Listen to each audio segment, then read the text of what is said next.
tell you what, that was a great win, a great team win by our guys, but more importantly, a great team win by our university. And you know, we got here 6 years ago, and we told the fans, hey, if you show up, we'll build a winning program. The fans certainly did that with a record crowd today. Unbelievable electric atmosphere. Our student body just out of control, unbelievable. Our alumni, our fans, they did their part, and you know, they deserve as much credit for the win as the guys on the team that were out there on the field. I'm really proud of our guys out there on the field. You know, every time we needed to make a play, a guy stepped up and made a play. You know, and that was something that, you know, we've always thought. Well, you know, what people wonder, you know, how you take another step, which isn't easy in this league. It is that you don't just compete with people; that you have guys step up and make plays, and it didn't matter who it was. Had to step up and make a play right there for us in the game. I mean, whether it's Justin Cox getting the interception there at the end, Malcolm Johnson making a big catch to put us in the end zone, Josh Robinson running the ball tough all game long. I mean, Des Harris goes down on kickoff coverage. Quad Antoine's his backup, steps in, causes a fumble. You know, guys, when their number's called, they've been ready to go make plays all year. Really proud that our guys were able to do that. I thought that was pretty special for us. There's a lot of things we got to get fixed. Obviously, turnovers was one. You know, I mean, I'm really disappointed with our turnovers in the first half. We protected the ball in the second half, and you know, our defense created some. You know, special teams defense created the turnovers. I think it ended up being a push in that big a game. But there's a lot of things we need to get fixed. A lot of corrections we need to make. We'll do that in the bye week right now. It's a fantastic feeling. We're bowl eligible. Right now, we haven't even guaranteed ourselves. You know, I know people are going to talk about the hype or this or that. Well, we've won 6 games. We're halfway through our regular season. We're not even halfway through the SEC schedule yet. So, but at this point, we're right where we wanted to be. We're right where we want to be, and we got to get back to work. The guys are going to be off tomorrow and Monday. We'll get back to work Tuesday and work on the little things that we have to do. We got to, you know, clean things up within the program today or this week. And then get ready for an extremely difficult Kentucky team that's one of the hottest teams in the country in 2 weeks. So, questions? Oh, questions. Dan, how much do you think the atmosphere affected Auburn in the first quarter? I think it was huge. You know, this is the Southeastern Conference, and when you play on the road in the Southeastern Conference, it is so hard to win. And home field advantage is so important. And, you know, and you know, we wanted to build that here. I don't know that Mississippi State's had that in the past throughout the years, and over the last couple of years, it's continued to build and continue to build. And you know, I mean, 50,000 was a big crowd before, you know, and then we get 62,000 today with the stadium expansion. You can't underestimate how important all those people are and what a huge home field advantage it gives you, and it's an intimidating place to come play, as most places are in the SEC, and we love having that at home field advantage.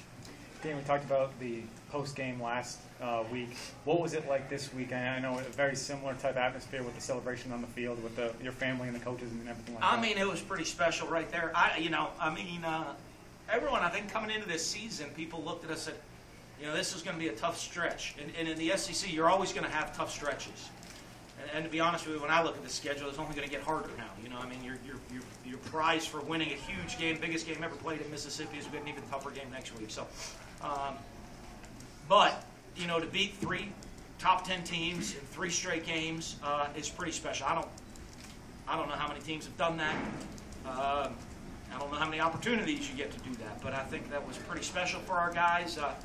But, you know, they continue to improve throughout the stretch. I think we played better today than we have the last couple games, but we're going to have to play much better as we move forward. Talk about that first quarter and being able to take advantage of Duranier and his height against their corners. I think it was huge. You know, I mean, he went up. We talked about there's going to be one-on-one opportunities throughout the game. You know, I mean, they blitzed just about every play and played one-on-one coverage out there. And we had to take opportunities, and the guys had the opportunity to make a play. When you did, it was going to be a big play, and Duranier did that. That fast start certainly helped. You know, I think that was huge for us. I think at that point, though, we kind of gave up a bunch of opportunities. We turned it over 4 times in the first half, and you can't do that if you're going to be a great football team. You can't turn the ball over like that. But we made the plays we needed to win in the second half. Up 17-0. Just go through the thought process of going for the fake punt there. Well, the first thing they showed, it was like a no-brainer. I should have called it right off the bat, even though it was forever. I mean, it was they were all not aligned right. But we had practiced that. We had planned it, even against if they were in their safe defense. And you know, we didn't come to keep it close. You know, I mean, we wanted to come to win. And you know, I as a head coach, you got to keep yourself aggressive. You know, I mean, it's when you're when a coordinator and some of that stuff, you know, those calls, you make that call, it's all right. You don't have to come to the press conference afterwards.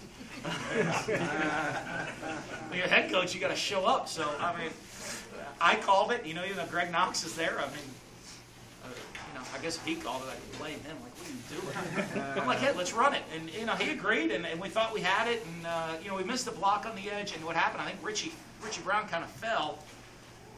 And Logan lost him in his sight of vision at that point. I think he was open late, but by that time he had kind of lost him after he fell down. Coach, when you were walking off the field, you had the game ball in your hand. President Keenum and your athletic director met you in the end zone. You gave President Keenum the game ball. Describe that moment for me. Well, it was pretty special. You know, when we came here, we wanted to build something. And as I said, it takes everybody to build it. You know, I mean, it was not there wasn't a simple fix. It took a president, it took an athletic director, a student body, an entire university family is what it takes if you want to build a program. You know, and a lot of programs they've been built and they have great long-standing traditions, and you know, I mean, so they have this unbelievable foundation already. So even when they're down years, they can just build right back up because they got a great foundation. Dr. Keenum, Scott Strickland, they believed in me. They believed in what we were going to try to do. Here, they were completely 100% on board and behind us in everything that we were trying to do, and it was a team effort for us to, as we've moved forward, as we've tried to build our program. And you know, as I said, I mean, we certainly haven't accomplished anything yet. It's been a great 3-game stretch, but you know, we got to get back to work. There's still a lot more that we want to accomplish, and I just appreciated their support, and I know I'm going to continue to have their support moving forward.